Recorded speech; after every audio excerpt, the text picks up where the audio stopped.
We had two Awesemo avatars take first and second in the fadeaway on DraftKings yesterday. 100K, 28K. Gotta love to see it. That's pretty fun.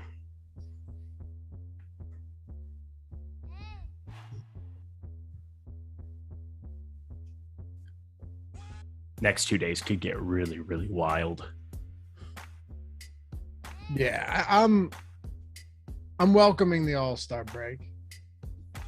I'm probably with you there. Not even for basketball, just get a couple days. That's all. I got golf, man. There's no days off. I want to see the new Jackass. I haven't been to a theater in years, but I want to go see the new Jackass movie. That looks fantastic. Johnny Knoxville. Let's go. Yeah, man. Are you kidding me? He's like 52 or something, but he's still out there putting his body on the line. What's going on, everybody? Welcome to the Awesemo.com NFL Strategy Show Ownership Edition. A little bit different than usual. This is the first time we've done a showdown ownership slate, but still a lot to get into. Today's show presented by Prize Picks. As always, I'm Dave Lockwood at Lafayette_D, LOUGHY_D on the social medias for those of you podcast listeners, joined by Matt Gajeski. It's Matt_Gajeski, GAJEWSKI, and Eric Lindquist at Eric Lindquist. What's up, man? How you feeling? Doing well. I mean, it's crazy to think that we've reached the end of the season, the end of the NFL season. Obviously, we have NBA. I'm doing golf, lots of stuff to keep us tied over. But man, it's been a really fun Wednesday crew, and getting to join you guys on these shows every single week gives me something to look forward to. And of course, just one game here this week, the big one, the one that I always feel like maybe I'm just on an island with this, but the Super Bowl week never really is something I look forward to that much. Maybe I'm in the minority in terms of that. It feels like everybody kind of gets enthusiastic for it. There's tons of hoopla. Now, I'm saying that all knowing full well that I'm going to play a lot of DFS lineups. I'm going to be doing a lot of betting, but without that part of it, I've never been super intrigued by the Super Bowl. I'm not really either, but for me, Matt, it's a little bit different. Because it means the season is over. You know, that's what sucks. I love betting it, but we talked about it on yesterday's show, like betting the Super Bowl and deciding to go, 3-4x your normal volume is just an unwise decision to begin with, but people do it anyway. So I like it. I enjoy it, but I'm kind of with Eric. It symbolizes the end for me. And I like talking football. Yeah, me too. I like that we can talk some football in the off season, especially with a lot of the fantasy content we do now. I think I'm kind of the opposite of you guys, and it's not even so much me individually, but work in solitude over here. A lot of my friends and family do not understand the work I do, and one time a year they get really excited for a football game. So I feel like I can relate a little bit better. All my friends are watching it and paying attention and following the storylines throughout the week. So that's fun for me. I like it when other people, get excited about a sporting event. Sure. So you doing something big? How many people are you hanging out with? Oh, well, I'm supposed to drink that Four Loko if people are okay with it. We got a super chat on. I don't know if you were on live before lock or in the chat or anything. We got a super chat, and I feel like that was enough to coax it out. So how much? I don't remember. Eric was the host. It's like $10, $9.99. It's worth it. That's more than the Four Locos worth. Yeah, I was going to say it pays for like 6 of them. Yeah, you'd have done it for free anyway. Yeah, but that was kind of the motivation. So that might be the case. But usually my buddies get together and watch it at somebody's place, do the whole 9, get some food, have some beers, all that, which I love. As always, send me the video. The important question is your friend who has the taser going to be in attendance. Right. Four Loko followed by a quick tase. I don't know if that's going to happen. He won't tell me when that's going to happen. He's keeping that specifically and for good reason silent. So I can't avoid when it's going to happen. So Being Clover Gaming told me just rent the new Jackass at home. I haven't been to a theater in years. Not for any reason other than, I just don't. Wife hates going to. I don't know why. I guess I get it, even before COVID. But the reason, Eric, I want to do it is because it reminds me of when I was a youth. Name that movie. I was a Ukes? No, I don't know. No, the Utes. Why? What are you doing, Mike?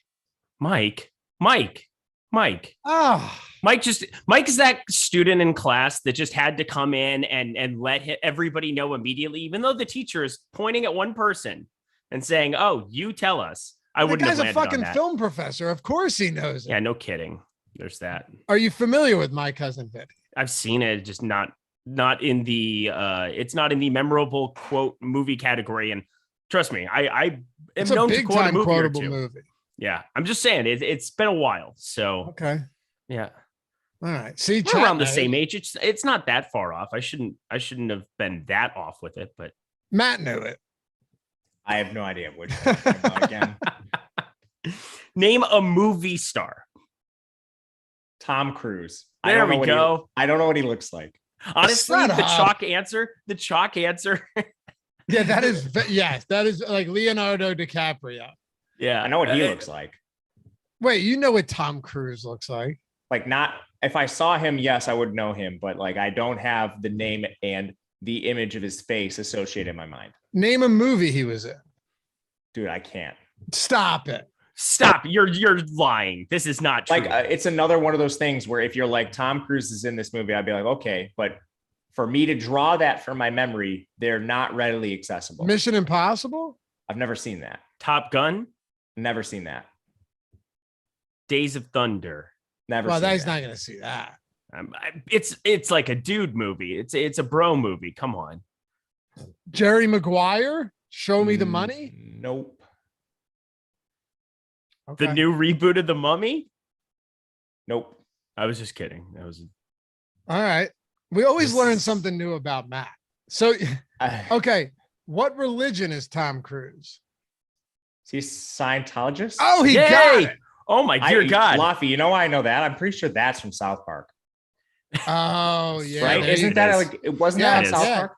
Yeah, for sure. Probably When he- multiple episodes of. When Tom Cruise was in the closet. Remember? Yeah, so Tom I Cruise- That was great. Great episode. Yeah, when it was Stan, right? Stan like tests the highest and they think he's like their god. So good. Oh, I miss old school South Park. Dude, I've been watching them lately. Oh. They're all on HBO Max. No commercials, none of that. I've just been binging South, like the Dog the Bounty Hunter one. Oh my God. One of the greatest. Have you not seen that one? Beth Bear Mace. I haven't seen that one. Obviously, there's a couple that are just like ingrained in my head. Like obviously the Man Bear Pig everybody goes to, but like Super the most serial. vivid one for me is the Sea Otters when they go in forward in time because he wants to get an Xbox. Cartman wants to Yeah. get like the Xbox. We are the Sea Otters. Yeah. That one. Love was a that good one. episode. When he freezes, doesn't he freeze himself? Yep. Cryogenically freezes himself like Austin Powers. Carmen's the greatest character of anything ever, hands down. It's so true. He's so good. Like when I watch the episodes, I go back. I don't watch season beginning to finish. I watch all the Cartman episodes first because Mhm. they just can't go wrong. Incredible. Anyway, we got football to talk about. Happy to have you guys with us. Hit that thumbs up if you haven't done so yet. Subscribe to the channel as well. And if you want to join, see those badges in there? Got some nice badges, some good people, different color badges as well. Actually, it looks like mostly like the up to 9 to 12 months. Got a couple other ones in there, but yeah, you get the free super chats each month, the custom emojis, the badges, and we'll always prioritize your questions and comments along with our premium Discord members. So hit that up if you want to. We'd love to have you be part of the team. But more than anything, subscribe to the channel, hit that thumbs up. Let's dive into it. So, Matt, I did things a little bit differently. Obviously, didn't put top stacks in the sidebar today in the topics. We put quarterback. I put quarterbacks in there. So let's kick it off with the quarterback position. There's only two of these. With running backs, you only have a couple that are chalky. But one thing I'm interested in, just when it comes to the quarterback position and talking about where they finish, what their optimal captain percentages, what their optimal flex percentages. We have all of this in our ownership and our top plays tool over at Awesemo. How much are you prioritizing quarterbacks at the captain spot for the Super Bowl? Generally, it's a spot that can go over owned, the captain spot specifically. And I think there's a chance we see that with more casuals playing in the Super Bowl. You and I do the ownership show, or I guess the strategy show for Showdown every single week. Yeah. And two times every single week.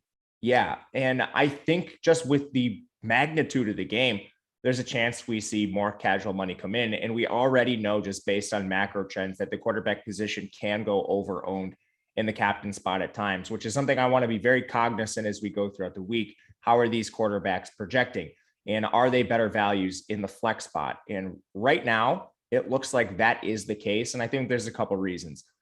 One, neither of them are the most mobile guy. So when they hit their ceilings, they need to do so through the air. And just the way that DraftKings specifically is structured with the 4 points per passing touchdown, and then these receivers getting 6 points, and then the PPR bonus, if enough production is funneled through one receiver, there's a stronger likelihood that they end up being your optimal captain. And then you can also gain some leverage because a lot of these receivers are cheaper and a lot of them are coming with less ownership. So right now, my first read is to take a look at these guys in the flex spot rather than the captain, all things considered. If you're playing multiple lineups, you should certainly mix and match. But if you only had one, that's how I would play it.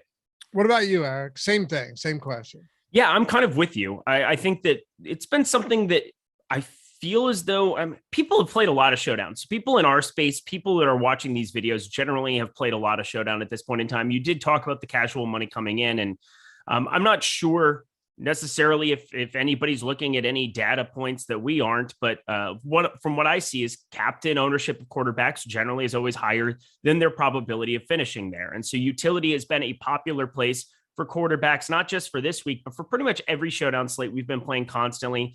Now, there are the exceptions with the mobile guys where, you have a Lamar Jackson. How many times does he end up optimal? A ridiculous amount of the time in games he appears on showdown and primetime games. So I'm looking at quarterbacks is going to be probably primarily utility. If I am going to play them in a captain spot, just got to really play that out in your head. It's almost impossible for me not to have 2, maybe 3 pass catchers along for the ride with these guys. That's the thing you need to be building a rule in for right away. If you have the Fantasy Cruncher add-on, that's like maybe the first rule that goes in for this week. And sure, there are paths to Matt Stafford getting a 1-yard touchdown, just a QB sneak. There are paths for things, but don't get too cute. Just kind of stay the course. Just because it's the Super Bowl doesn't mean you need to get way off the board. And I think that kind of is a trap a lot of casuals or even a lot of like serious DFS players. They want exposure to everything. They're playing more volume. They're adding to it. Don't be one of those people. Just stay the course, use the tools. And according to the tools, there are 1, 2, 3, 4, 5. We have 6 guys, Matt, higher than Joe Burrow with the optimal captain probability, and 7, 8, 9, and Matthew Stafford is 10th in optimal captain likelihood here. So it's a lot of them are grouped pretty closely together, but this tool, the top plays tool that we always reference is super important, is one where you have just spots where both of them are actually pulling more captain ownership than their optimal captain probability. And I don't think that's crazy, especially according to what you were saying just a minute ago. It makes a lot of sense. And I guess if you're doing that too, like if you are captaining Burrow or Stafford, right? I'm curious to know how you build these lineups, because if we're not going over that, we're not really helping anyone. So like, let's just say you want to captain Matthew Stafford, then you have to throw Cooper Kupp in there. I don't think there's been a game all year where Stafford could have been optimal captain and Cooper Kupp wouldn't be in that optimal lineup. That's the funny thing about the structure of this slate. Injury news pending. There's a couple we'll have to monitor. We don't have any value to look at. Right. So you mentioned Stafford is number 10 in his optimal captain probability, but he still has the 3rd highest chance of being the top scorer on the slate. And that just speaks to the tightness of salary. So if you play Matthew Stafford and Cooper Kupp, you're really going to have to make some salary-based concessions. And even when we look at some of the players that have higher optimal captain probabilities, there's players like Tyler Higbee in there, assuming he plays. Tyler Boyd's higher than Matthew Stafford. That's because of the salary relief they provide. So when you are captaining Matthew Stafford, for example, you're either playing a guy like Bennett Skowronek, you're playing multiple kickers, or you're just flat out leaving Cooper Kupp out. Otherwise, you're not going to be making a competitive lineup. So I actually think you can make lineups without Kupp. And again, I'm not recommending this, but say you're just hell-bent on captaining Stafford. One way to do so and actually play a moderate lineup, projected lineup, is going to be to leave Cooper Kupp out. It's scary because for sure. And that's if you're hell-bent on Matthew Stafford. Right. The only reason I say it's scary is because maybe I'm just completely wrong here, right? I'll throw it over to you, Eric. We can keep this going. Maybe I'm wrong because I'm just going off the top of my head. I haven't looked at it. I hadn't even really thought about this until we did this show, which is why it's helpful for all of us. But I can't think of a game where Matthew Stafford, like let's say all of his games were showdown slates this year. I can't think of a game where he would have been the optimal captain and Cooper Kupp wasn't in the optimal. And shit, most of those games where Cooper Kupp would have been in the optimal, he probably would have been the optimal captain if it wasn't Stafford. And if it wasn't Stafford or Kupp, I don't know. It's just, I think you see what I'm saying here. It feels very unlikely. And I get what Matt's saying too, because it's almost 500,000 entries in this Millie Maker. But man, if Stafford's the captain and he ends up being the optimal captain, you're basically talking about an Odell or a Van Jefferson or a Higbee if he plays. It's not impossible. It's just very unlikely. Yeah, it's very unlikely. But I will say maybe the one thing that goes towards where it could happen is if that difference in salary matters, $800. So like whenever I've talked about Matthew Stafford, who was the quarterback I was highest on the final 2 weeks of the season, of course, that didn't work out completely, but it didn't hurt because I ended up on near 100% Cooper Kupp both times. You know, I talked about the upside of you got to play Cooper Kupp in any lineup with Matt Stafford because if he achieves the ceiling, bang, you're done. But this is a little bit different for a showdown just because both guys, as Matt was saying a second ago, are 10-8, 11-6 in the flex. You play one of them in captain, that becomes 16-2 for Stafford and 17-4 for Kupp, respectively. So, like, there are paths where if you play them in Stafford, you have 5,550 left. I think a lot of the time that I'm going to play Stafford in the captain, I'm probably doing it where I'm nearly maxing out my salary, and I'm probably playing a 5-1. And I know that sounds very, very specific, but I just try to play out what that game script looks like in my head. And it's just an annihilation where maybe Cooper Kupp gets one touchdown catch, or maybe, you know, he catches like 11 for 150 and you just happen to get, a Cam Akers touchdown in the midst of it. You get maybe a Blanton or, a Van Jefferson. There's got to be some kind of a path for that. So I think I'm going to be very specific. As I said, when I'm going to play Stafford or Burrow on the other side in the captain, it's going to have a minimum of 2 pass catchers, probably 3 in most of those. And most of them are going to be on slot lineups. Wes Rich says, return the opening kickoff prop plus 115 has hit 18 of the last 20 Super Bowls. I would just urge you to be a little cautious about that because they changed the kickoff rule in 2017. So yeah, they kick off from the 35 now. Yeah. And there's more incentive for touchbacks because you take it to the 25 and not the 20. So yeah, I don't know. Who knows? But I wouldn't be looking back 20 years on that is all I'm saying. Anyway, Matt, let me flip it to Joe Burrow then on the other side of this, right? Okay, so we want to, and the reason I mentioned Cooper Kupp to begin with was because if you're captaining Stafford and you're playing Cooper Kupp, you can still make a lineup. Like there's just not a lot of value. It's probably going to be kind of like Eric said, maybe onslaught with Rams defense in there as well. A lot of different ways to go about it. Tyler Higbee for sure. Probably get funneled into the same lineup in a lot of those as well. But what do you do with the Joe Burrow at captain? He's a little easier to captain than Matthew Stafford because he doesn't have that one clear receiver that's just far and away the number one in the offense. We know Chase is probably a little more dynamic in terms of talent than T. Higgins, but overall their opportunity is pretty close. So you can make Joe Burrow stacks just a little bit cheaper. And that's kind of reflected in a lot of our tools here too. I'm seeing a higher optimal captain percentage for Joe Burrow compared to Matthew Stafford, even though their prices are similar. And I think that's just because when Joe Burrow has success and you're stacking him, those receivers are going to be a little bit cheaper and you don't necessarily have one that you need to jam into your lineup. With that said, both these players do still have slightly negative leverage scores. And again, I think a lot of that comes down to price because even when you play a Joe Burrow lineup, it's not like I have any less interest in Cooper Kupp. You know what I mean? Like I still want Cooper Kupp in my lineup. So if I'm captaining Joe Burrow, you kind of run into the same problem. You have the very expensive captain himself. He's only 200 cheaper than Matthew Stafford. And then if you want to play Kupp, I mean, good luck running out Bennett Skowronek as your flex play. All right. That's Drop the problem. Touchdown pass. I feel like we've talked about Skowronek way too much this year. It's my fault. I bring him up all the time. It's fine. Where'd he go to school? Notre Dame. He went to Northwestern for 4 years, then he grad transferred to Notre Dame. You're sick, dude. It's a bad But you don't know who person. Tom Cruise is. But that's his team too. Notre Dame's his team. So I know. that's- He would have Northwestern's known it not. anyway. I went I and know. saw Bennett Skowronek play live at that stadium, Northwestern, call it that high school stadium they call their collegiate stadium. Dude, okay, get this. Sidebar quick. I went to this Northwestern game and I tried to get a hot dog at halftime and they sold out. I was so mad. That's the story. It's like, did you not know how many sidebar. people were coming to the game? What? Maybe there were just a bunch of fat people that went hard. Dude, it was halftime. Yeah. It's not like this was the fourth quarter or something. It's 11 o'clock game and I couldn't get a hot dog at halftime. And then I so I would be tried to pissed off because Yeah. like a ballpark or a football game hot dog is essential. I went to the Eagles game week 15, I think, week 16 against the Giants. First thing I did, I bought 2 hot dogs, both for myself, brought them straight down to the seat. No doubt about it. You have to.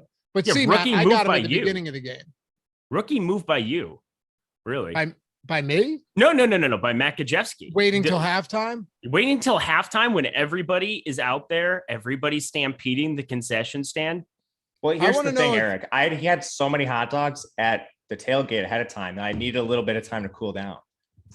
I want to know if you just went to like one concession stand or just one guy carrying the tub around his chest, or did you actually scout out the stadium? The stadium's extremely small. Like, I'm not kidding. It's the size of some high school stadiums in Texas. So you're not dealing with a lot of offerings. I think there's probably like a couple thousand people that get into that game. But even so, like, my high school never sold out of hot dogs. Or why is my high school more prepared than Northwestern for football? I don't know. I also love Good that point. you call him by his full name, Bennett Skowronek, and not Ben Skowronek. That's like an old reflex from college football DFS. I don't know whatever happened when he became Ben in the pros, got older, people stopped calling him by his full name. But in college not DFS, he was Bennett Skowronek. You're not changing anything. It's just a reflex. I got you. I think with Burrow, I don't really want to captain him. I've been on the record saying this. Obviously, if you're playing a lot of lineups, you're going to have some Burrow at captain. But I've been on the record saying, Eric, that I think this could be a tough day for him. And I know everyone wants the dog to win. I get it. Everyone's pulling for Joe Burrow. He's cool, right? I get it. But he was sacked the most in the league this year. He was sacked 9 times against Tennessee. He tied for a playoff record. Well, not the record you want. We all know this, right? I don't have to rehash it anymore. This is a tough matchup with this defensive line and these pass rushers for the Rams. I think they can give him a lot of trouble. So I'm just not really that enamored with Joe Burrow at captain. Maybe I end up being totally wrong and he's just slinging it everywhere. And Higgins and Chase and Boyd, all of them or 2 or 3 of them have big games. But I have some real reservations about wanting to prioritize Joe Burrow this week. Yeah, PFF's first rated defense in the Rams. Yeah, it could be problematic for sure. I will say one thing that I think bodes well, and I haven't really heard it discussed. I think this game being played in Inglewood, California, playing in a dome, playing in a perfect atmosphere for a track meet probably bodes well for the Bengals offense a little bit more than what Kansas City was, than Cincinnati was. So I do think, you get Jamar Chase, you get T. Higgins, you get this receiving core out there. I think that they could definitely still get some stuff to happen. I'm probably a little bit higher on the Bengals' ability to air it out than you are, just because of the environment. Now, if it were another cold day in Arrowhead, if it were brutal in Cincinnati, as much as that would be a good thing for home field advantage in Cincinnati, I just think this is actually a great game environment for an offense built the way that the Bengals are. So I do definitely see paths, of course, for a pass rush. You've got some unbelievable guys on the Rams side of the football. Aaron Donald's pretty good. I would say that for sure. He could be a problem for anybody, any given day in any atmosphere. But I do feel pretty good about the Bengals in this game environment still to be able to move the ball a little bit more than you do. What about you, Matt? Yeah, I agree. And we all know the mismatch between the Rams defensive line and Cincinnati's offensive line. But I don't think we can discount how bad the Rams secondary has been at times this year. I know they have Jalen Ramsey, and 38-year-old, 2-year retired Eric Weddle has come back and actually played well, led the team in tackles, their most recent game. but the Rams have allowed the second most explosive pass plays in the NFL. Cincinnati's allowed the fourth most explosive pass plays, and that's defined as a play that goes 20 yards or more downfield. So you have two teams in the bottom 5 of this metric. You could easily see fireworks in this eclipsing the total. So I'm kind of with Eric. I bet the over in this game personally.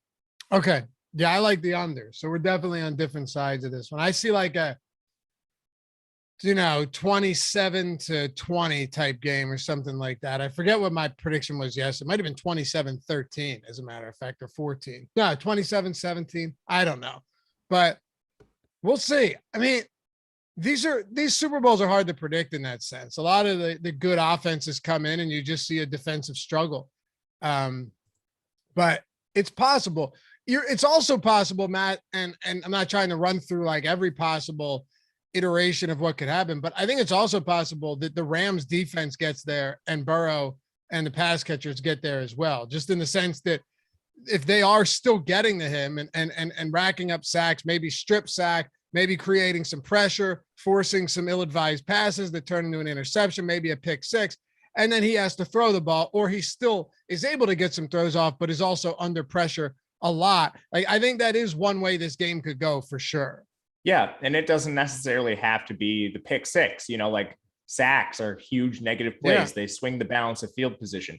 You take a bad sack, you punt and give the Rams solid field position, boom, and a quick score. That's not necessarily bad for Burrow. He's then in negative game script, presumably throwing more and taking more shots himself. So the sacks, I don't necessarily view them as a bad thing for the game overall, as long as Burrow doesn't get hurt. Who would you say at running back? And by the way, free content today on the site, NBA ownership projections. That's always a fun one, right? That's always one of the best ones. I feel like once in a while we got to throw out the boom bust tool free so people can see that, and the top plays or top stacks for other sports, so people can get a glimpse into how powerful those tools really are. Oh, we have the top golfers tool. There you go. That's actually a phenomenal one that is essentially the same thing. All right. So check that out. Totally free. You got lock tomorrow, live before lock tonight. Are you on that with Ben at 8? I normally almost every single week I am.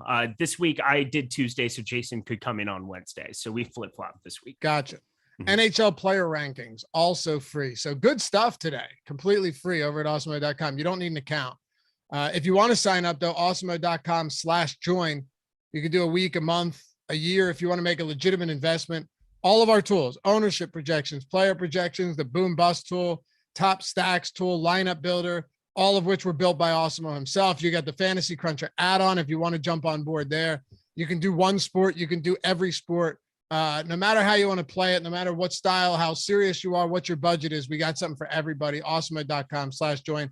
And if you use the promo code green flag, want to get into some NASCAR action, every race basically for $2, $70 for the entire NASCAR season. If you go to awesemo.com/promos, you don't even have to type it in. You could just click it and you'll get locked in for everything NASCAR for the entire year. It's a solid deal. Ownership, the top drivers tool, driver projections, everything on the site for NASCAR as well, if you're looking to get into that. Anyway, awesemo.com/join or /promos if you want to get in on that green flag promo running through the 20th of February.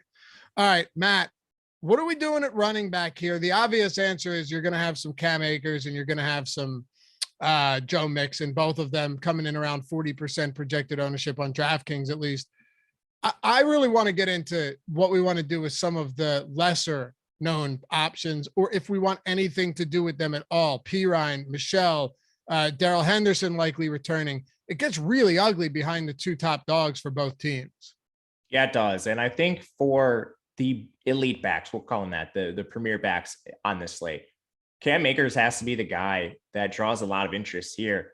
And it's mainly because of price. When you look at a guy like Joe Mixon at 9,600 in the flex, if you play Joe Mixon, you're going to be making a concession. You're either not playing Cooper Kupp or one of the quarterbacks, more than likely, unless you punt off somewhere.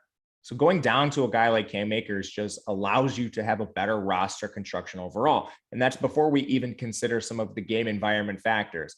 They're a team that's favored. One, Cam Akers now, he hasn't been efficient, but he has had the workload. And Last week, I think there's a couple reasons it wasn't quite as good as we've seen in the past. He got banged up in the game. He had the 2 previous fumbles. McVay even spoke about wanting to get Sony Michel out there, but Michel was just as inefficient as Akers.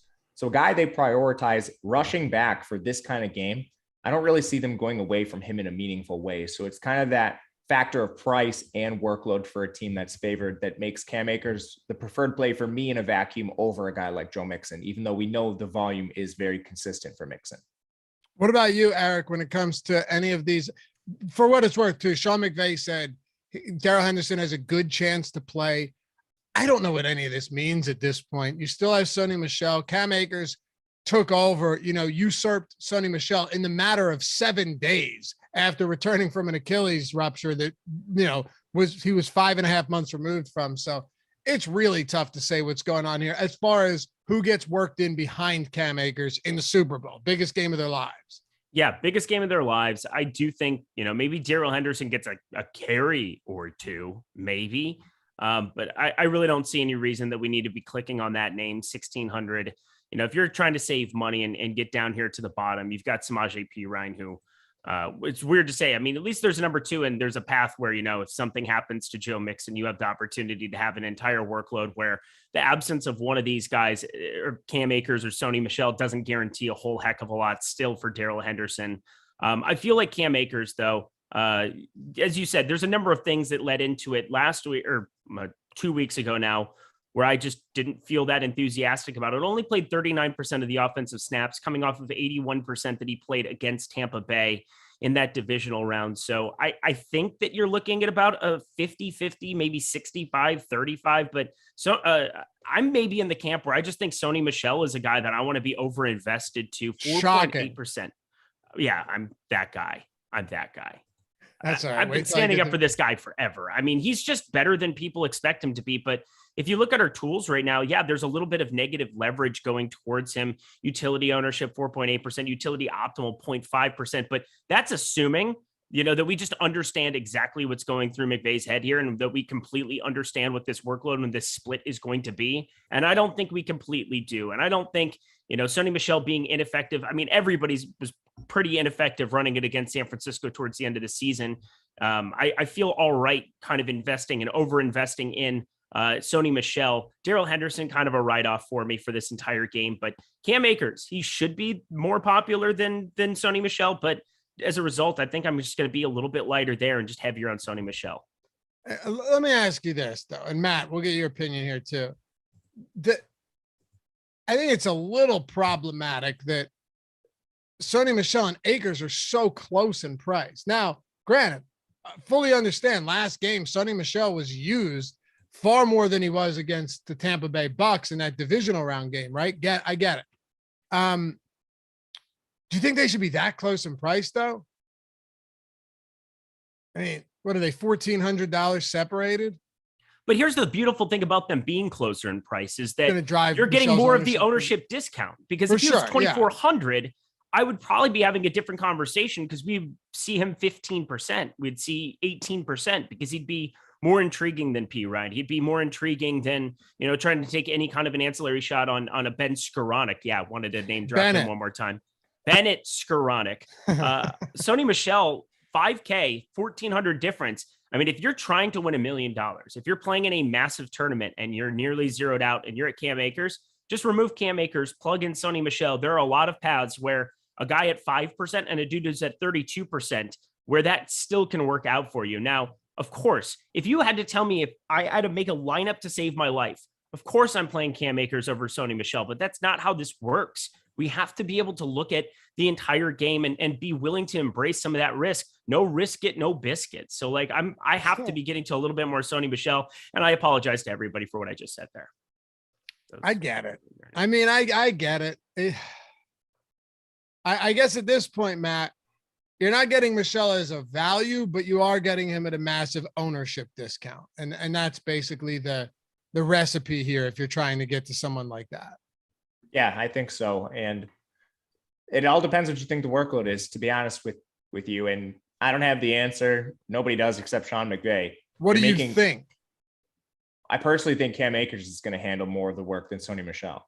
Okay. I don't know. I'm not going to give you a specific percentage. Eric said like 65, 35. See, I'm throwing out numbers.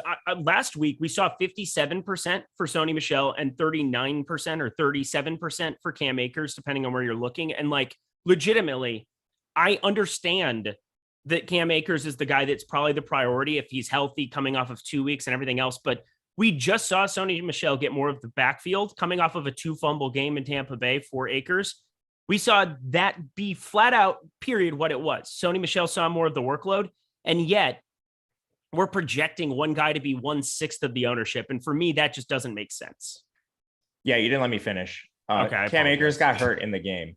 And I'm not saying so blunt. And I'm not saying you're wrong. I'm saying we don't know. And I said you were guessing at the ownership. I was about to say after that, I would be guessing too. But if I had to guess, because of the Akers injury, I would think he sees more of the work. Okay. You know what else I wonder about too? And yeah, Michelle played what? Well, where is it? 57% of snaps last week to Akers, or 2 weeks ago to Akers 39. Do wonder, 2 weeks removed now, a little bit more time to rest for Akers, who was dealing with an injury. Maybe that plays into this as well. I don't know. But I think you're on to something, Eric. If Sony Michel really is just virtually unowned, you have to just eat that negative leverage and say, all right, what if he does touch the ball 15 times in the Super Bowl and Cam Akers is way, way higher owned than him? It makes sense. It does. I will say though, I'm just really underwhelmed by a Samaje Perine or someone like that. I get it. He's inexpensive. I think I said it on the show with you guys last week that if he gets, or the only way anything happens is if he has like a 40-yard touchdown reception, and he had a 41-yard touchdown reception, which is not going to happen again. It's not going to happen again. And he still had 13, which was fine, but no carries, 4 targets. I just really can't get excited about a Samaje Perine, Eric. Maybe I should be, but in the Super Bowl, Mixon's already a fine pass catching back. This feels like a very tricky spot to me. I have a tough time believing Perine's going to break off another huge touchdown. And you're basically hoping that he gets there on one of like 3 opportunities max. Yeah. He played 25% of the offensive snaps there in the last game, which is higher allotment than we've seen from some of these spots. I mean, 21, 22% we saw against Vegas and Tennessee in their first 2 games of the playoffs. Like, I get it. If you want to take a couple shots there, I can't just say I'm going to embrace all the Sony Michel and not like a guy who's truly the number 2 right behind it. I just said that I would like him more than I would play Darrell Henderson, kind of in that same ballpark of price. Maybe if you're zeroing it out a little bit more, that $800 goes to work somewhere, and you go to Henderson and you land there, but I doubt it. I'm thinking Perine is just kind of it could happen. We literally just saw it happen. That's the case for it, but that's the only case for it. There's no other reason that you need to even be trying to get that cute. If you're making 20 lineups, 30 lineups. Now, if you're making 150, I think you do want to have some contingencies where you get to some Perine, something Joe Mixon, if he gets dinged up the way the Cam Akers gets dinged up and it becomes more of a 50-50 just for one game only for a sample size, you can build it out that way. But to play him in like 7% of your lineups feels a little bit like a fool's errand there. Okay. They say, Matt, lightning doesn't strike twice in the same place. And I don't know. This isn't technically the same place, but it kind of has that feeling that Perine doing this in back-to-back weeks would be crazy. That's not the kind of logic that we usually employ here on the Awesemo broadcast programs, but you know what I'm saying. Yeah, for sure. I mean, the guy has 7 touches over the last 3 games. Now, that's exactly right. Yeah. Data driven. There it is. I mean, that kind of is data driven when you think about it. It's better. A lot of them come in the pass game, but still, the only potential argument you can make is like, is that 1 touch enough at his price? Because it's so tight in pricing and we don't have alternatives. So it's not even so much like, do I need Perine to score a big touchdown? But if he catches like a 10-yard pass, get you 2 PPR points, is that better than a roster construction that's built evenly across the board? And I don't have the answer for that. Sometimes we see these in other sports. That doesn't happen so much in football. But I mean, he's not even that cheap. It's not like we're talking about the minimum. You got to pay a little bit for Perine. So for me, I think I'm almost fully out. Me too. Brandon McDonald. I love cross sport bets for the Super Bowl. Absolutely love them. I personally stick with the NBA and NFL. That's where I usually, that's my wheelhouse. So I don't know enough about PGA, but I don't know. Eric, you'll be on the pod on. I don't even want you to answer because are you going to be on the prop show with me on Friday? I'll double check. Maybe I am. I'm not positive. All I know is that the last 2 weeks I've gone on Eitan's radio show and we've talked a lot of these Super Bowl and PGA crossover props. Number one, don't lock your money in with anything attached to the Masters. Do not lock your money up for 2 months waiting for the Masters. Idea. Just for the heck of it. Like that just sounds awful. So don't do that. Number two, Justin Thomas going up against Mixon plus 180 there. I don't care about Justin Thomas being a slow starter. There's 3 par 5s that are just super, super easy and a gettable par 4 here. I don't care how slow of a starter he is. Mixon, I don't know what that. I mean, we've seen more of a workload in terms of catching the football here for Joe Mixon of late. But I think that's more of a stay away for me here in this spot. As much as I want to try to get involved in some of them, you want to pick and choose your spots. Now, Matt Stafford rushing yards, the prop sitting at 5.5, and you can get, I believe it was either Hideki or John Rahm birdies. I definitely want to be smashing the over on the birdies for that one. So if you can find some value there, I like that one a little bit more than the Mixon and JT one. Okay. Let's talk about some wide receivers. We're actually taking a pretty good approach to this show. You always wonder, like with a showdown slate, how many showdown pieces of content can you do before it starts becoming repetitive? But I think this is a good way to do it. I also think it's a good idea to sign up at Prize Picks because you get a free month of Awesemo plus Platinum when you do it. I mean, I should just honestly end the read there. I won't because they're a sponsor and because I owe that to them and because it's actually a really cool platform. But I could say you get a $90 Awesemo Plus Platinum for the entire month subscription, everything included, all of the tools I talked about earlier, when you sign up at prizepicks.com or in the App Store, download it in the Google Play Store, wherever. That's it. Or I could be like, hey, do that and also use the promo code Awesemo to get a $100 first match deposit bonus. Then you'd say, Lavi, you really should stop because what else can be said? I know. But if I were to continue, I would say, well, Prize Picks is a daily player prop based platform where you take the over or the under, no juice attached to either side. You build lineups that way. And unlike a traditional book where if you hit 4 of 5 legs, you win nothing, you still 2x your money at Prize Picks. You still make money back if you hit 3 of 5. You can up to 10x your entry if you hit 5 of 5. If you do a 4 prop power play lineup, you hit all 4, you 10x it. You got all of the sports you could possibly fathom over at Prize Picks. And you've got all of our player prop tools free at Awesemo. You have Odds Shopper, which is the best place out there to shop odds and find the best expected win rates free at oddshopper.com. And you get a free month and you get up to $100 when you sign up and deposit for the first time using the promo code Awesemo. I mean, what else needs to be said? I'm serious about that. Check it out, prizepicks.com, or download it in the App Store, Google Play Store, wherever it is you prefer, and get it going. All right, boys, wide receiver. Matt, Cooper Kupp. I really just want to know how much you intend on throwing him in the captain spot at his current ownership. I know sometimes you like to get a little different, a little crazy. Yeah, I definitely do like to get crazy in the captain spot at times, but the one thing I want to highlight with Cooper Kupp is he's projected to be 17.5% owned in the captain spot specifically right now.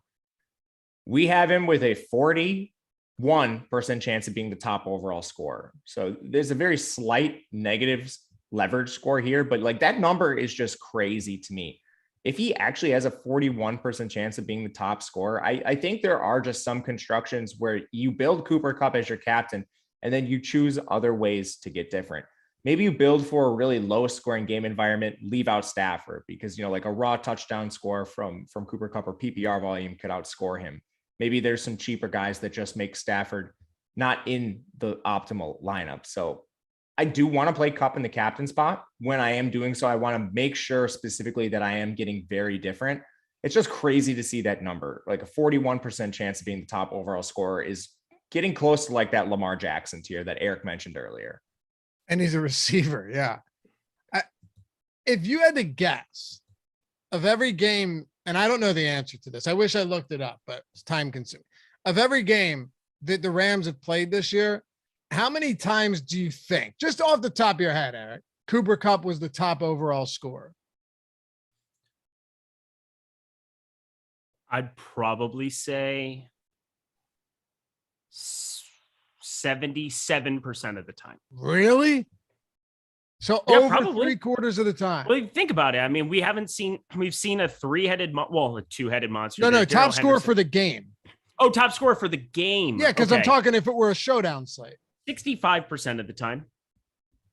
I don't know if you're right or wrong, but it's just crazy that It sounds about right. And just that I'm entertaining that thought and just playing it out. Because like Matt Stafford, Odell Beckham, obviously in the playoffs here. If we're counting the playoffs here as well, we saw a game where Odell Beckham worked his way into that. Now, of course, the salary-based aspect of this is where you're looking at him not, just being able to be the plug and play. 41% of the time top scorer, but most of the time that's going to end up in a utility optimal because we have his ownership at 17.4% in the captain ownership right now. Optimal just 13.5% because he definitely puts some stress on the rest of your lineup. You lose access to multiple pieces of Higgins, Chase, Boyd, Mixon from the Cincinnati side here. You're going to have to play one and struggle to play two in some cases if you're going to play Matt Stafford or another quarterback in that lineup as well. It just becomes a question of like, for me, how do I build lineups that are just going to look a lot different with Cooper Kupp as a captain optimal? Now, I don't think there's any problem whatsoever in playing Cooper Kupp without Matt Stafford. PPR, there are paths where, I said that 11 catches are for 150 for Cooper Kupp doesn't necessarily bring Matt Stafford along for the ride. Plus, they're 11-6 and 10-8 respectively, pretty expensive. So I think that's really the fun part about building this is finding those paths where you play Stafford without Kupp. That seems a little bit more rare to me than playing Kupp without Stafford, but definitely no doubt about it. You need to, if you're playing any allotment of lineups, have Cooper Kupp in the captain a number of times because his potential to just blow up in any given spot, especially against the Cincinnati defense, I just do not believe in, is substantial. Michael Durbin, welcome to Team Awesemo, brother. Nice looking badge you got there. Matt, I'm glad Eric brought that up. This is the most important thing. If you're talking Yahoo or FanDuel, if you're talking about Cooper Kupp, where you get 1.5x the fantasy points, but you don't pay any additional salary, there's no premium on his salary. It's just, I won't say it's a no-brainer because you can still do things differently and he's not guaranteed to be the top play. But when you look at that and you see his top play probability, optimal captain probability doesn't matter when you're not factoring in the salaries. Yeah, you're absolutely right. So to some degree, you still have to consider Kupp like his raw price because he is still very expensive, but you're right about the mechanics of that game being different. So on FanDuel, I think he's a lot more palatable there. It's just a completely different pricing structure. There are players in more value spots. I think the best way to phrase it is it's just a little more open than DraftKings, which is super restrictive right now. So captaining Kupp on FanDuel, no problem with that whatsoever. I actually think it's easier. We built some Yahoo lineups yesterday at the end of the show. And I essentially at the end of it was building lineups with $17 left over, which is insane. But just to get different, because otherwise you can do, I won't say whatever you want. You can't just run down the list of the top 5 price players, but you can get pretty damn close to that. So Eric, it's just an entirely different world going from DraftKings to FanDuel. So if we're talking about, you got to be careful, do things differently. Cooper Kupp optimal captain is a lot lower on DraftKings than is on FanDuel. That's because Cooper Kupp could still be the top scorer and not be close to the optimal captain, just based on what you're allowed to get to or what you're not allowed to get to when you're paying such a premium for him in the captain spot. That's all. It's a little bit your perception of the game too. And I think this goes underutilized when we break down Showdown. And I hope that going forward, I can find some more mechanics to be able to explain this to people. But you talked about how you like the under of this game. And we always talk to people about Showdown where it's like, build what that lineup looks like. Well, that lineup is going to leave a lot of salary on the table because you're basically seeing some type of failure for an offense. You're seeing offenses being less capable of achieving their ceilings. Now, because of Cooper Kupp, how concentrated this offense can be. And I find it so hard to avoid him and not being overweight to him on every single slate that he appears on, just because of his probability of finishing out even just utility optimal as opposed to just captain optimal. But when you're building a lineup that hits an under, that $17 being left over is not rare. When you're betting an over, when you're looking at a game shooting out, like I think Matt and I are leaning more towards, you're looking at a lot of these skill position players that are all more expensive, the success of a Jamar Chase, because if an offense puts up 31 points or 34 points, it's not going to be Drew Sample that ends up being the difference maker. But in a 17-14 game where Drew Sample gets 3 catches for 30, that's something that can definitely be a little bit more likely. It's why we see defenses in low total games be much higher owned than their opportunity to be utility optimal. It's the reason we see kickers in certain environments, in shootouts or like such, that they get a little bit overowned, comparatively rare, but it happens even in those scenarios. So I think we got to really take into account how you see this game playing out. And because you see this under taking place, no problem in trying to build those type of $17 or $20 left over on Yahoo. On DraftKings, same thing, 4, 5, 6K can definitely be left on the table, even if you put Cooper Kupp into your captain spot. I think that there's a number of game scripts, a number of ways that can certainly play out. Matt, I'll probably end up Van Jefferson. I've been dying on that hill, right? You know, I'm malnourished. I'm emaciated. I'm withering away. Okay. But at this point, I have nor the energy, or the determination to get off of this hill. So I shall die on it this week and go back to Van Jefferson once more, because there's just value so scarce at every position. I'm not saying he's insanely cheap, but I think he's cheap enough to where him and guys like Tyler Boyd are just going to end up fitting into a lot of lineups. What are you doing with some of the lesser owned guys or the cheaper wide receivers? Yeah, I hear you with Van Jefferson. I think my favorite of this group is still Tyler Boyd, just a little more security with him. We've seen our friend Skowronek play a lot more snaps recently, and in their most recent game, it was actually a playoff high for him. But we know Van Jefferson's been battling the injury. I think with 2 weeks off, Van should see more of the snap share, similar to what we saw in like the wild card in the divisional round. And the skill set that Van has is much different than Boyd. So for tournaments, Van Jefferson's going to be your deep downfield speedster. Think you're Deshaun Jackson, a poor man's Deshaun Jackson for sure. But if he catches one of those long balls, that could be the avenue to you hitting a ceiling lineup, because he does offer some salary relief. That touchdown is going to be very impactful.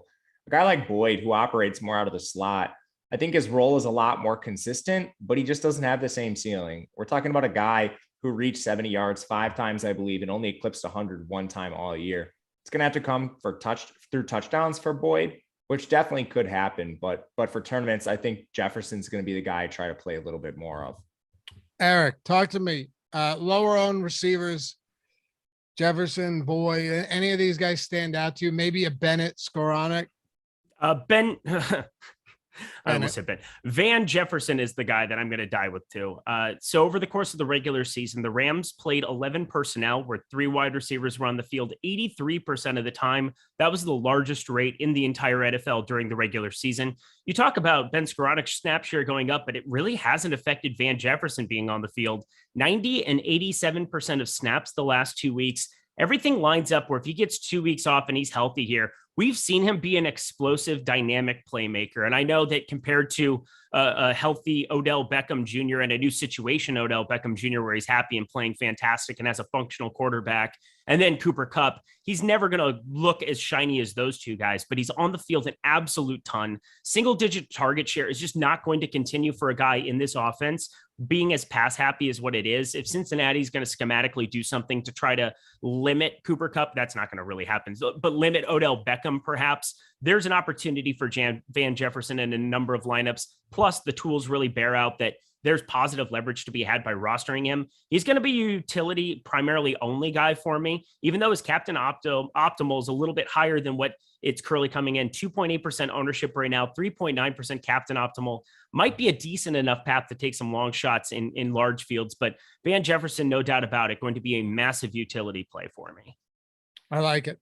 There's really nobody else. Like Skoranic's the only is the only other receiver that gets any snaps for the Rams. And I mean, that's just ugly to begin with. And then with the Bengals, good luck getting anybody else other than Chase, Boyd, and Higgins. So Matt, that naturally leads us, before we wrap this one up, to tight ends. And McVay was asked if Higbee was going to be able to practice in the coming days. McVay said, I don't think so. Like, I don't think Higbee plays. Maybe you do, and you could tell me why, but I don't see him playing. And then CJ Usama, with the exact same injury, is also day to day. He said he plans to play, but who the hell knows at this point? Yeah, I think if they both play, it could be in a reduced role. Higbee, he just overall, the sentiment appears to be a little more negative around Higbee. Agreed. So I don't think you see a full-time player in Higbee, even if he is active. Maybe it's just situational. Like you guys remember probably when Gronk first came back from his injury and he was just playing situationally. I think you could see that, but I highly doubt you see full-time Higbee. The interesting part about this is Blanton was priced up. We don't have min-priced Blanton. So I almost think Higbee being active would be a detriment to both tight ends because neither of them are cheap. It's like absolute floor level cheap. And then they'd be splitting work. So like a best case scenario, I think, is Higbee's actually out. And then you have a lesser known commodity in Blanton who probably plays all the snaps. Like Blanton was the only other tight end they had active in their most recent game where Higbee went hurt. So they clearly view him as the number 2 tight end. And we've seen him operate in that number 1 tight end role, that every down role. And he actually caught a couple big balls. So Blanton, I think, would be very intriguing there. On the Cincinnati side, I think there's a chance you see more of a split here too. It's just like Drew Sample's such a bad athlete that I don't know what he gives you. Like he's a pure blocker, no pass catching upside. Maybe he like lucks his way into a few balls, but I think it would probably be like an anomaly performance if he catches the touchdown or even more than a few balls. Do you think they'll be keeping him in the block more too against this defensive line? I think that is something you could see too. That's actually a really good point. I wasn't going to say that, but I think that's probably something that they do a lot. I mean, what a shitty position, Eric. And it's still uncertain coming into the Super Bowl. Yeah, I think, well, if you have no Higbee, I think Blanton becomes the guy just by default because of the offense he's in. They're 4.5-point favorites. There's an opportunity where they only have one tight end on the field. There won't be anybody else really there. I feel good about Blanton. I think he would probably be the priority for me at their current levels of ownership. Yeah, Uzoma, I don't really know what we're looking at for him. You know, again, they're considering him day to day. It is just a gross spot. However, we've seen tight ends in Showdown just annihilate slate after slate after slate, and it's not something that you really want to be factoring in too much on a one-game slate, but you definitely want to find the guys that are active, that are healthy here. As you said, Sample might be out there quite a bit more to block. I think that that's a decent enough narrative where, you know, finding 2 or 3 catches, that's really all you can hope for with a guy like Drew Sample, that he's going to be out there and be somewhat functional. We did see 2 targets for him against Kansas City there in that spot in reserve, but it's not enthusiastic. I'm not sitting here beating the drum for any of these guys. These are 2 teams that play 3 wide receivers quite a bit. I think we need to be focused on those guys in the primary amount of our builds. All right. I have one more question for you guys before we go, and we'll wrap it up with that. But first, let's induct a couple people into the Hall of Fame and hit that thumbs up too. If you haven't done so yet, subscribe to the channel. Appreciate all of you for doing it. If you forgot, still plenty of time to make that happen. Anyway, go to awesemo.com/avatar, download it, use it at Yahoo, DraftKings, FanDuel, wherever it is. Finish top 3 in a field of 5,000 or more. Tweet us at Awesemo, HOF, and get a free month of Awesemo Plus Platinum. Even if you don't qualify for the free month, but you're proud of the win, hit us up anyway. Awesemo, HOF. We take all people that are looking to get their wins showcased. No problem putting you up there as long as it's, you know, decent enough. Like this one, Anderson and Palacuris, first and second with the Awesemo avatar in the 400K fadeaway yesterday. 100K, 28K. I mean, you just love to see that. Congrats to both of you guys. Our boy T.O. Deck, we had him up here yesterday, but $13,000 win. First out of 8,400. Brian Train, that's our boy, always in chat hanging out. Second place in the NBA fadeaway, $200 there. And then you've got Cue the Music, Snot Knocker 22, first place in the $400 Tuesday NBA Dime. Thanks for helping me take down the small tourney. I watch you all daily on YouTube and love the stream. Thanks again, guys. Brandon from Buffalo. No way he hit. Wait, hold on a second. Oh, okay. Okay. Got you. I thought that was a what? It's 14 leg parlay. Nevertheless, 6 and 8 legs. Good stuff. Laddering the oh no, I thought he was laddering Gary Trent threes, but he wasn't. Just kind of sprayed everywhere and put up the numbers. Good stuff there. And then yeah, check out Odd Shopper, of course. Green Beam, thanks to Ryan and Odd Shopper. Here's one. 20. Look at those odds, man. Was a 10 leg parlay. So we're doing the DFS thing. We're doing the betting thing. We got the Super Bowl coming up. Congrats to all of you. Awesemo.com/avatar. Join the team, represent with us, and get that big win. When you do, hit us up at Awesemo HOF, get the free month, get inducted. If you've already have been, well, we'll welcome you back again. All right, Matt, let's do it. Are you captaining any defenses or kickers this week? Yeah, I will be doing it a little bit, and that's building for a very specific, definitely not kickers. I want to get that out first and foremost. But defenses, I think you definitely can take some of these stands. That's going to be a low scoring game environment. And I don't think this is the most likely outcome. But if you're building multiple lineups, which I will be, I think there are situations where you can look at the defenses. The obvious one is a low scoring game environment where the pressure from the Rams really gets after Joe Burrow. There's some turnovers and maybe a defensive score. And again, the Rams don't need to pitch a shutout necessarily for this to hit. They have a defensive score and then it's just slightly below the total. Where they are in terms of salary could be enough that it just allows you to jam so many other studs that it works out.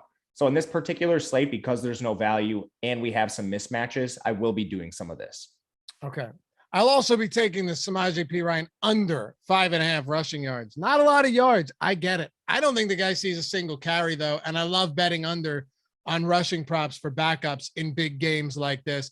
Odd Shopper, 70% expected win rate. FanDuel's the best bet because we just curate everything for you and just find the best bets so you don't have to do anything. Figured I'd throw that out there. You got the Super Bowl coming up, but people aren't using Odd Shopper. I don't know what they're doing.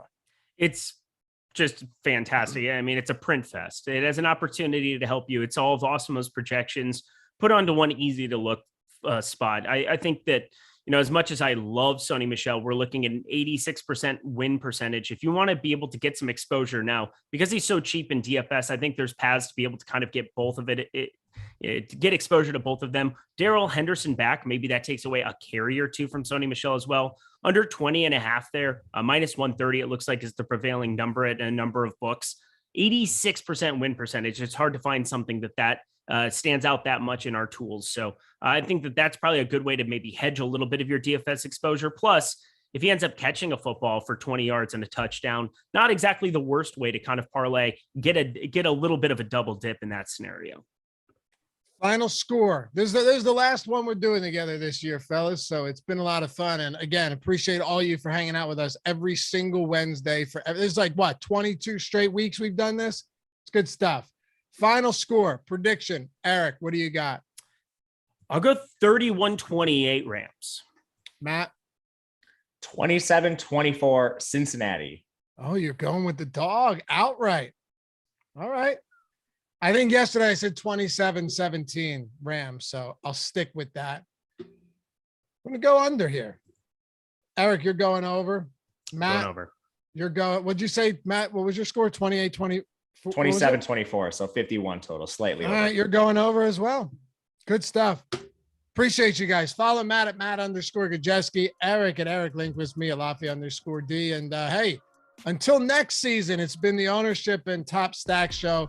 We'll be back with you with more NFL content tomorrow, Friday, all of the days leading up to 3.5 hour Live Before Lock, baby. So stick with us. And of course, be there tonight for the PGA Live Before Lock show, NBA Deeper Dive, NBA Live Before Lock. We still got a lot of stuff going on. NHL Strategy Show, you name it. All of it right here on the Awesemo DFS channel. Peace.